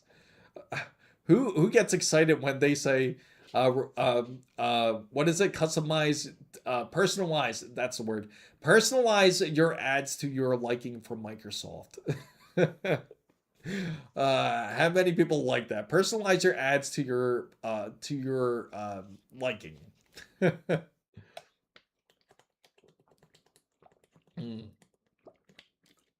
And there's a command. I gotta say it's interesting because there is a command. What's up user? What's up kitty? I gotta say there is a command that you can put on when it comes to Windows, and I'm sure I know Hidden knows this for sure. There's quite a few people I'm sure notice. When you hit Shift F10, a command pops up. I'm not going to say the rest because the last person that said this code ended up getting their video pretty much attacked by Microsoft, and they pretty much shut his video down for sharing it. But there is a code you type in this code, and it just installs Microsoft Windows without using the internet. You can just use a local account, and I agree. I agree with Black. I agree it sucks. I think it's a terrible idea to link your online account to Windows. At this point, it's not going to be that far-fetched to see that Microsoft decides to end up going subscription-based. And this is going to end up being my next question too, is would you purchase, if Windows goes subscription-based, right? If Windows goes subscription-based, would you switch to a Linux? Out of curiosity, I'm curious to see how many people would actually switch over if this happened. Does that? I am watching this using my 3.2. Yes, I love Linux. When you hit shutdown, it shuts down. There's nothing holding it back. You gotta love that. For real, sometimes I switch components and remember. So to Linux immediately if they did that. If Windows goes oh man, it's pretty bad. So if Microsoft is watching this, take notes. Nobody wants subscription based here. I'm using I run both anyway. Gotcha. That's definitely best to have both worlds. I love having both. If you really, wow, you would go as far as switching the Mac. Wow, that's pretty funny actually. Matter of fact, since I'm switching, should I do it now? That was like a big rumor too. They were thinking of doing subscription based when it came to Windows originally. Macs, I even use Android. Hey, there's nothing wrong with that. Because I mean, when it comes to Microsoft, I mean, like, honestly, I'm gonna look you guys into the face. Here we go. It's funny this popped up. This is how you know your PC's always listening to you, or your devices are always listening. In fact, Amazon admitted that. I think Facebook actually admitted that your devices actually do truly listen to you. Before, when I first heard that, I thought that's complete BS. Your devices don't listen to you, but look, here's Windows. So anyway, who? And now I'm gonna look you guys directly in the face here. Who actually goes and purchases it through a retailer like Micro Center? Just out of curiosity. Just out of curiosity. So if it was $1 a month, I'm not mad at it. And he said, they were talking, I think, Chris typing. Oh, thank you. So is Mac. Can't imagine subscription for Windows. That's like suicide for Microsoft. Linux has so many variances. Like each Linux camp bashes each other. It's so confusing for common folks. 17 of 21 total systems at my home network are for Linux, Macs, and Windows only. Yeah, because you're stuck using, you have to have TPM on. Never. I didn't think a lot of people did. I mean, let's look on Newegg. Let's see. I know it's gonna pop up here. Watch it pop up here. Windows 11. Windows 11 Pro. Let's just put Windows 11 Pro. See how much it is. Yes, Android is Linux. That is correct. So for those who are trying to purchase it legally through a Newegg, they do have a nice promo code. How generous, right? You get $6 off. You can pay a flat $140 if you want Microsoft Windows Pro. You can actually get the DVD. Oh, that's pretty wild. They actually still have DVD? That is pretty wild to see, actually. I'm surprised they still have... $146. Fast Company new article on Starlink complaints is great journalism. I see a lot of ads on other YouTube channels. So exactly. You know how many emails I get from these companies that offered it? I like to call them the gray markets. They offer gray market keys for purchase. But then again, when you purchase them, you don't know where you're putting your payment information at. So I usually refuse service from them. Should I buy DDR5 Corsair Vengeance 5200 megahertz RAM for $109? Hey, that's not that bad. Honestly, that's not a bad idea. So is it Mac OS Linux or Unix? It's pretty much, it's Unix. Mac OS is Unix. Yes. Steve's correct. Please help me make a decision. What type of decision are you trying to ask for? Yeah, free BSD. So I need to learn programming, then I should build my own OS system before I die. If you want to, I think it would be great to get into. Just be careful. Just don't let Microsoft know publicly, because they'll try to take you out. That's like the only thing that's keeping them together at this point. Apple bought some codes from Unix and made it the way they want it. And it's pretty much like Android. Like there's different versions of Android. Of course, Android's like the base system, but then of course you do have other designs like Samsung, and you have other companies that make their versions when it comes to their smartphones. So is buying Windows keys from websites that sells keys illegal? No, not illegal. It's like I said, more gray zone area. So it might be somebody actually. Wasabi, great to see you there, bro. Because I saw some YouTubers advertise it. It's not illegal. It's just that they resell it because they might not be using the key. So that's how a lot of the keys get pretty much leaked out. And then of course you got. I don't want to point any fingers, but you do have certain areas, certain countries that will find keys for you. So is 16 gigabytes of DDR? Oh, 16 gigabytes. Oh, I thought it was 32. 16 gigabytes for DDR5. It's, I guess, decent. It's better than what it was. I just still cringe at that number because 109 should not get you only 16 gigabytes. Man, such a sad state that we live in right now. Watch your video. Oh, awesome. How'd you like it, Wasabi? How'd you like the PC build?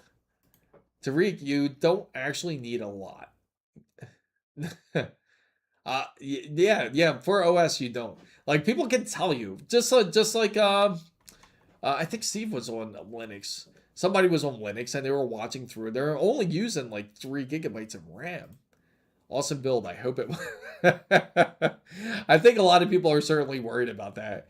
I love the comments that people comment on there. Like I don't know about the whole controversy with ASRock as it is. I hope it does last. I hope that we can prove a point that ASRock can work well. If it doesn't, it doesn't. Then we'll see it. We'll see it fail in real time. 5600 speed Crucial Pro might be even more affordable. Yeah, Crucial Pro is actually like a decent one to go with. If you can't get a decent RAM kit, like you can't get it from Corsair, you can't get it from G-Skill, Crucial's a good decent choice actually. Like you can actually go in here, like if we look up Crucial Pro, right? Crucial Pro 32 gigabytes. And right here you get it for 400. Even here you got 230, but this is for DDR4. Wow, talk about like throwbacks here. But yeah, the typical one you would want to go for is about 400. And they do have different kits. They have CL38 and they have CL32. See, this is where the pricing doesn't make sense. Maybe it's because it was white. So this white kit, right, is $399. And then as soon as you click on the black kit, that's CL32, which has a much better latency, for $385. So let's try CL32 white. It's probably because of the color. So the latency is not that much different, but the price difference is pretty much the same. So Black says, I have a thermal. Oh, really? That's pretty cool that you actually have it. So it said anything less than $10 a gigabyte. So what is the cheapest 32? I'd say the cheapest you can get is Micron's. Micron certainly has the best you can get. Corsair's questionable. G-Skill's been questionable. Maybe Team Group, if you're lucky, Team Group has been like more the budget one you can certainly get. Yeah, exactly. All from a white build. Go to PC Part Picker, BSD, Berkeley Software Distribution. There you go. Crucial states that they will fully support all warranties, so I don't see. It makes you wonder if they're going to actually come back to the gaming side of things. It really does. It makes you really curious there. V color is good. Yeah, V color's that's the other option. You know what, Hittable? That's a great option. You just reminded me. It's like one of those underrated ones that go fly right underneath the radar. But this is also an option for those who are trying to save on a budget. 419 and you got CL30. So this is definitely an option for those who are looking to try to get a bit more latency, or less latency, I should say. Now you can get the RGB version if that's what you want. So Black says Thermal Take is coming out with a new bubblegum pink RAM. Oh, really? That'll be interesting. CL46 Crucial Pro 5600 overclocks to 6000. There you go. A lot of the kits you can overclock the RAM pretty easily. It's not as complicated as it once was. The biggest thing you want to watch for is the F clock, and if you change the F clock, that's what really that's what you can truly manually adjust to take advantage of better speeds that way. So it's bundled. I'm getting this Z790 OR's motherboard and a 16 gigabytes of DDR5 RAM, both for 300. Not bad. That's actually really good. That's actually without the processor, I'm assuming. Now, I think I'm only just getting 32 gigabytes for my normal PC. I am now using 64 gigabytes, and to transfer this to 64 gigabytes to productivity. Anything new with RAM? So ground game. So mostly with the RAM, it's been pretty much stagnant. The best pricing if you are to look for RAM is going to be between Crucial, going to be V Color's another option. Those two will probably be the best budget, and you don't have to spend nearly as much. If anyone can find me a DDR5 32 gigabytes with CL100 for less than 200. CL100? What? Even with CL, that's funny. For that's gonna be impossible, bro. It's like they look at the data more than the speed. If you ever notice when it comes to pricing, it's about how much RAM storage you actually have, or how much temporary memory you actually have, which is 32 gigabytes, and that's what they end up with. Oh, Ernesto, great to see you there, bro. Great to see you on TikTok. Thank you for joining. Yes. So ground game. So that 48 gigabyte 6400 for $475 was still a good deal. Absolutely, absolutely, still a great deal. Because if anything, a price is going to end up adjusting pretty soon.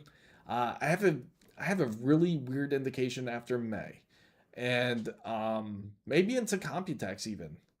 The computer is doing nothing, just surfing the net and YouTube. Awesome. And most people won't notice a difference. Yeah, that is your average person won't truly really notice the difference in speeds. Most people are just going to enjoy their frames when it comes to gaming. Beginning of second, that's what I'm thinking. I'm thinking towards then. So for anybody that, if you're curious if I'm headed to Computex this year, I really, you know what's funny? I never planned on to going, especially because of everything that's been going on. But I gotta say, in recent days, I've been more and more tempted. And then I got to see the pricing of how much it costs to fly right now. And I said, you know what? There's no way I can go because it's freaking expensive now. Like, it makes me curious. Like, has everybody seen the pricing when it comes to airfare, especially international airfare? It's really crazy. So forward slash says 6400 will crash, 6200 is fine. 6400. The funny thing is, it's been decent. I gotta say, like when it comes on AMD, I think AMD for max is 6400. Now when it comes to it just depends on what you're doing though. So Computex this year. So Kilobyte asked where Computex is this year. It's in Taipei. It's always in Taipei. So it's unfortunately a little bit pricey. Would love to go, but this year it doesn't seem that's going to happen. Again, it's just it's going to be a very interesting year. I gotta say, Computex, and the pricing. If I was gonna go, I should have bought these airline tickets a minute ago, man, because they were nowhere near the prices that there are today. It's insanely expensive. So I used to fly to continue education stuff for work, but they have been paying us 52 cents a mile to drive. Oh, that's hilarious. So they much rather you guys drive and pay you for the mileage than that. Just shows you how expensive it is now. Yes, it's exactly the reason, man. Jet fuel's expensive. That is the 248 gigabyte DDR5 with Ryzen 9950X3D. Oh, yeah. If you're doing that combination, it's going to be a wonderful combination for you. And Kelly, my car requires a 93 octane from the factory. Let's. Yes. And you're in the wonderful state of California too, so that's going to be very expensive. So expensive. We're going to go back to Zoom Zoom meetings only. Oh man, it's really bad, unfortunately. Hopefully things get better. I honestly wonder how many people are going to be in attendance in Computex this year. I feel really bad. This is like the third time I missed it, and the last 2 years I went to go with this in a trend to show you guys, but The thing was, I never got to go during the Computex time. I would love to, but especially because I know there's going to be some new products we can take a look at. But eh, just the price, it's just nasty. Just to give you an indication of how expensive it is. Let me, in fact, you know what? We can look together. How about that? We're going to go on Google and we're going to look at these prices. And just to give you an indication of how expensive it is. Okay. Now, let's say we're flying out from May 26th. Flying out May 26th, and we're going over to about, let me see. That's the week of Computex here, so I fly back on the 8th. And right now, it's about 1746, and I would have to take multiple airlines, of course. So it's roughly about $1,800. So that's a large difference compared to what I originally saw the pricing at. So that's how much more expensive it is. Thank you, Kilobyte. Thank you, Ernesto. Ground game, 4-month vacation minimum. Yes, at least. You have to. That's the only way you can get the cheaper price. Squeeze says 0 fan speed while idle or doing light tasks would be great. Yes, it would be nice. Oh man. So unplug it. So now, again, the pricing is just crazy, and this is a long flight. So it's $1,800, and that's a basic economy. And then if you go for a full economy refundable, it's $2,680, and you want to go premium economy, $4,300. That's how expensive it is. That's for one person, guys. That's expensive. That's really overpriced. Like bad.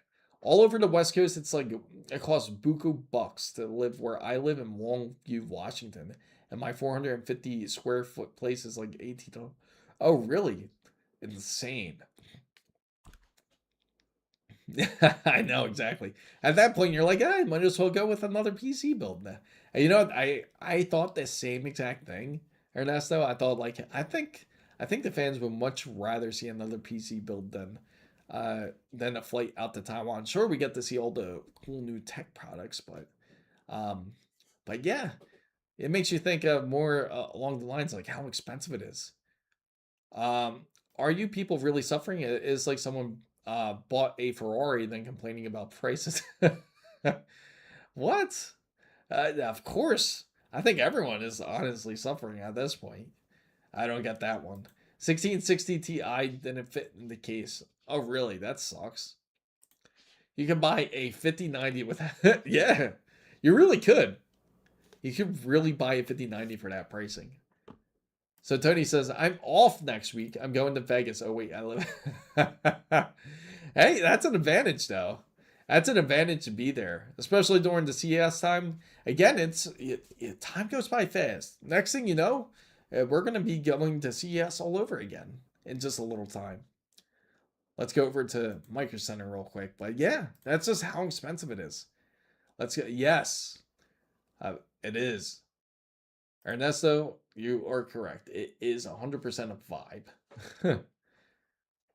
It seems, but every time I get to go, you haven't been to the strip really that long. So I couldn't afford Vegas either. Oh, real? I mean, someone buying 5090 and 64 gigabytes of RAM. Now, I mean, someone buying a 5090 and 64 gigabyte now and crying and say, oh yeah, keep crying on your GPU and RAM. We cried to dream. Oh, I gotcha. I don't care what you drive at $8 a gallon is wild work. Absolutely, it's insane. Eventually, a collab with you and ZTT Tech Zach. Oh yeah, that'd be a good time. So yeah, one of these days, we'll figure out a time when we can all do like some sort of meetup. I had to find like the perfect central area for everyone, because I know it seems like the best area would be towards the West Coast because it seems like that's where a lot of you guys are at, is towards the West side. I saw my iPhone for the price of the 17 Pro Max at Curry's PC World. Oh yeah, nice. those locals don't go there. It gets, oh yeah, I would think so. You know, the more of the area I enjoy when it comes to Vegas is Fremont. I think Fremont's a vibe too, like around that area. It's one of those areas where it's not talked about enough, but it's a nice area to go. Where I live, they blame Californians for the high rent prices because yeah. Well, I mean, that's even here in Miami. It's the same way. They're freaking everywhere, man. They're like, but I don't want to talk bad about Californians because I was gonna. It's just like anywhere they go, the cost will go up. But here for here in South Florida, the biggest problem we have is we have New Yorkers and we have Miami. I mean, we have New Yorkers and we have Californians. It's not even the good parts. It's some cheap Chinese cheap case. Oh, nice. Polar Builds, what's up? that the places not talked about are the best places. Yes. I mean, like that's probably the place to meet up, like towards like Fremont, and you don't have to because as you guys know, like anybody that's been at the strip, it's like a nightmare to get around those streets. I'm not in your region to understand you. Which region are you located at? But I gotta ask, like, out of curiosity, where is most of the chat from? Just out of curiosity here. I feel like most of the chat is on the west side from what I've seen. Yes, but a long time ago. Oklahoma, nice. So you're a bit more closer. Middle East. Oh, that's pretty dope. United. Oh, nice. You're from the Emirates. I hear a lot of good places where corn is plentiful. Yes, south over here. Oh, okay. Nice. So at least we got one person in the south. I know we have Iowa or Nebraska. There's a lot of places where I feel like in the US there's a lot of good places like where they have like plenty of corn. So that's really tough to pinpoint. I am too Colorado, Rocky Mountain High, John Denver. Nice. Ah, interesting to see. Okay, so you're in Georgia. Yes.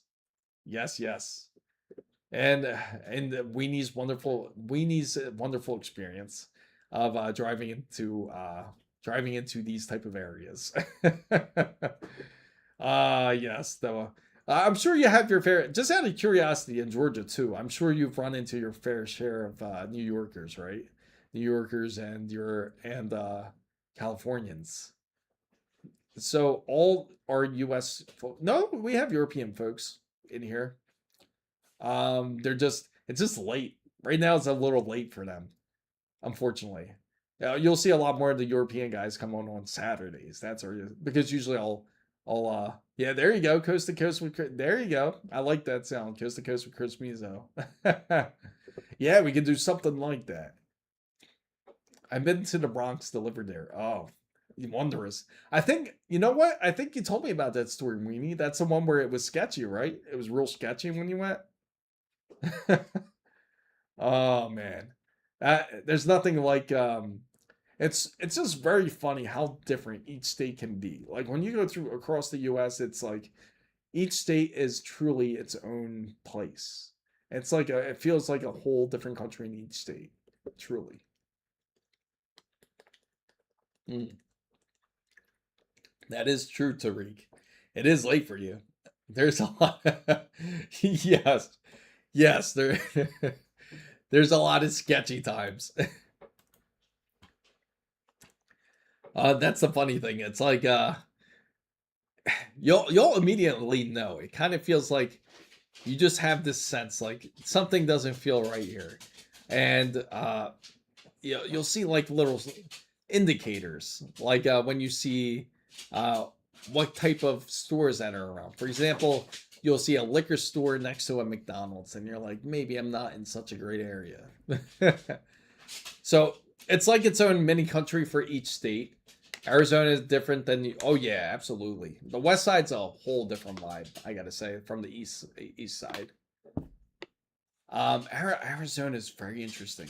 I always thought how, you know what I really liked about those areas too, like when it comes to the west side, like how everything is, like for us, like if you were to go to the Northeast, you have New York, New Jersey, Pennsylvania, Washington D.C., like those type of areas you can are pretty much local within each other. And then when you go on the west side, it's like California, Nevada, Arizona, all those places like Utah, they're all like accessible. But it's just, of course, long drives. 5:35 West Coast time here. Absolutely. Downtown Miami, Chicago, Atlanta, New York, and more. All kinds of fun. I love the areas that you described too. All the areas. Downtown Miami, Chicago, Atlanta. Oh man. I've been to the US only once, only 2 states, but I have ideas from you guys. Oh, really? What states did you end up visiting in the US, just out of curiosity? I'm just curious, like, what states you ended up going to. That's actually not bad. 50, 70, 12 gigabytes. And okay, New York City and LA. Okay. Two different two different vibes for sure. New York City's very how do I say? Everything is on the go type of feel. And of course depends where you were in New York City. I'm just assuming did you just go to the main area towards like Manhattan, I would assume. And then LA you're probably towards I'm guessing the you know what the funny thing is like in LA Hollywood's like Hollywood is like supposed to be the better area. Then you have I remember like how the better area is technically like towards like the hills, but then it's just like Hollywood's actually like a little sketchy in some areas. Gas Out says I just made my new monitor split into three. I fell in love. Awesome. Nice, nice. Those are some wonderful features, especially when it comes from. I really want to try out that 5K monitor. Probably some of the worst cities to get. y- yes, yes. I've never been to New York or LA. Not interested, but been about everywhere else. Oh, okay, that's pretty cool. Manhattan and LA. So California and New York are all where I went. Okay, but that's pretty cool. Yeah, so but that's still a very accessible though. For me, so for me, Ernesto, as you know, from Miami to get to over to Vegas is a decent 5 to 6 hour flight. So it drives really not too bad. I mean, maybe New Jersey too, but just for a stop, I too. Oh, really? That's interesting. You ended up in Jersey. Don't believe the hype. Both Chicago and Atlanta are amazing. Yeah, and you know, Chicago is actually a decent place. It just depends where you go. Of course, every area, like every other city, there's always the good and the bad. You obviously know not to go in certain areas. So, Oakland also. Ah, interesting. Oakland. I recently got 3 monitors. I have game on one OBS. Awesome. There you go. And talk about multitasking there. I was with some people, so I didn't build any ideas. So I saw 2 main cities, no doubt.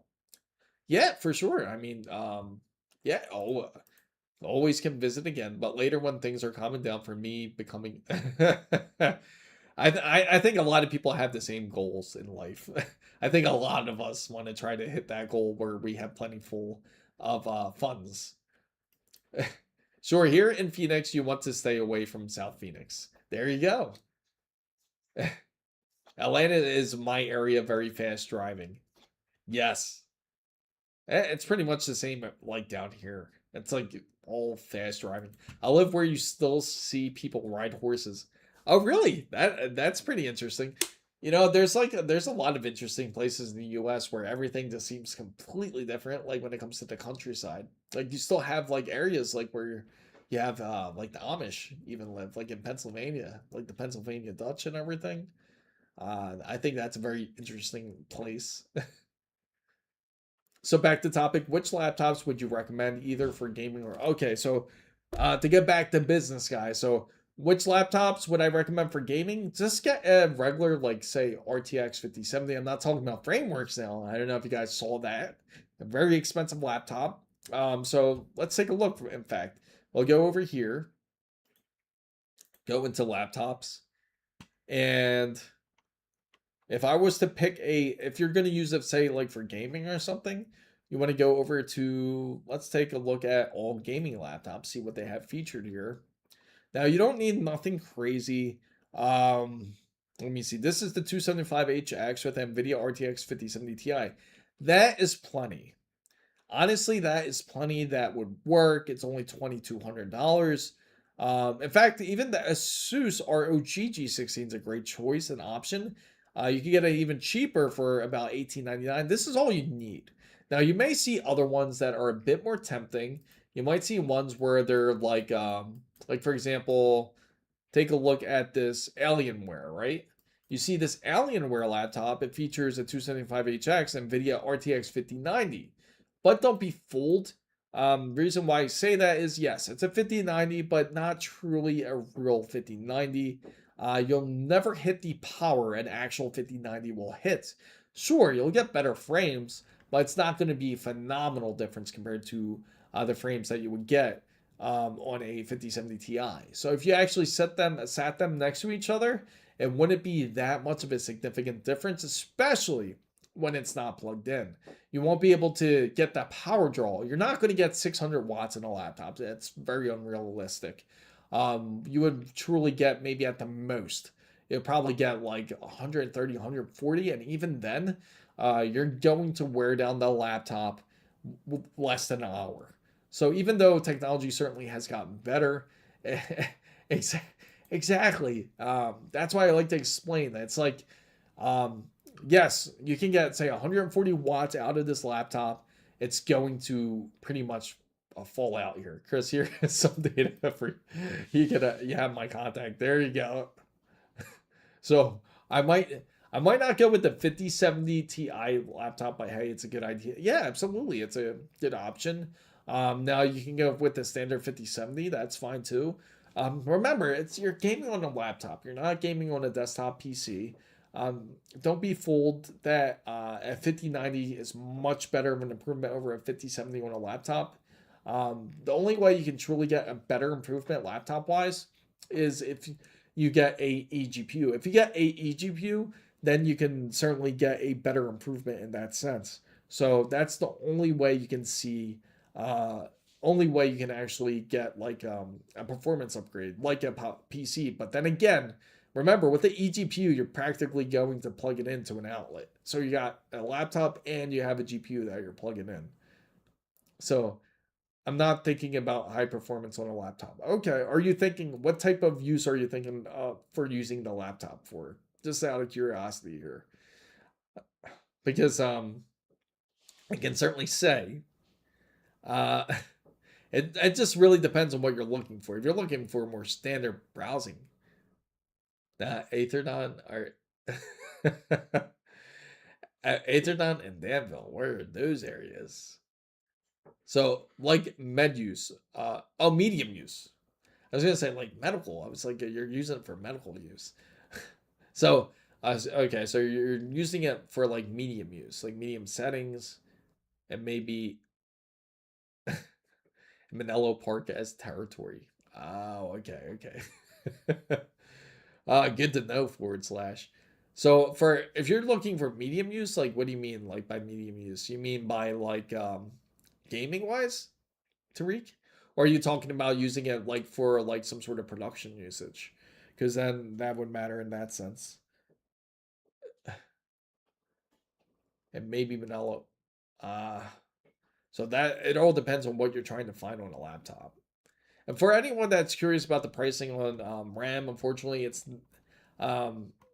it's dropping, but not significantly. What I would certainly, I have to brief over this because I'm surprised we didn't get to this part. I do apologize for those who are curious about storage pricing.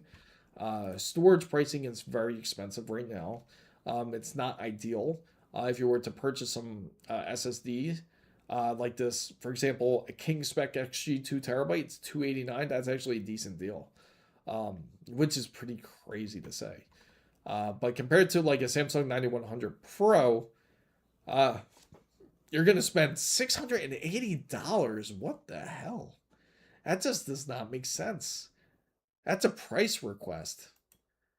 I guess you can request a price. I guess you can send it to this. What? I don't like that at all. That's what you have to worry about is the RAM pricing.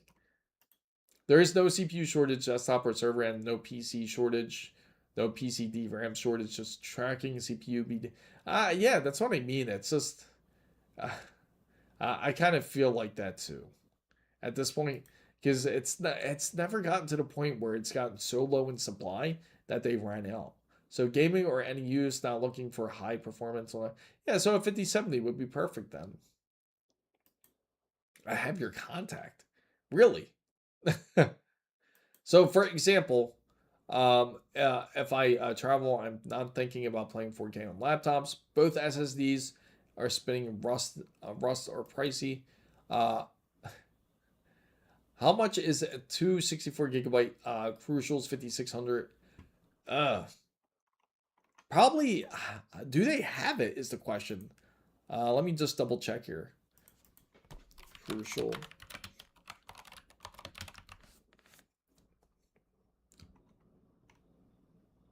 Right here. Is it 13? Yeah, it's roughly about the same. Same. Hasn't really changed at all. It's a little. You bought it a little cheaper. $100 cheaper, roughly. So Piranix says I got 2 terabytes of 980 Pro. I haven't opened it yet. Waiting for my parts to upgrade. Water cooling takes a lot of effort. Oh yeah, of course it does. I usually don't recommend water cooling unless you're a true enthusiast.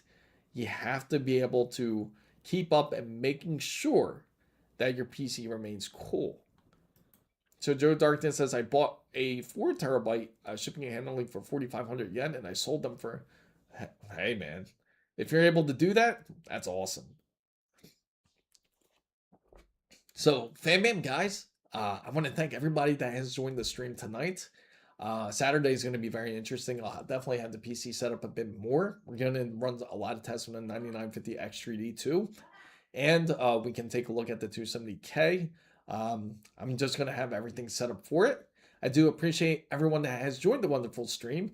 Make sure, don't forget to like and subscribe to the channel. Don't forget to follow if you're on Twitch or if you're on TikTok. And also remember to also subscribe onto YouTube. Thanks so much, everybody. Thank you guys for the wonderful chat. Definitely appreciate you all.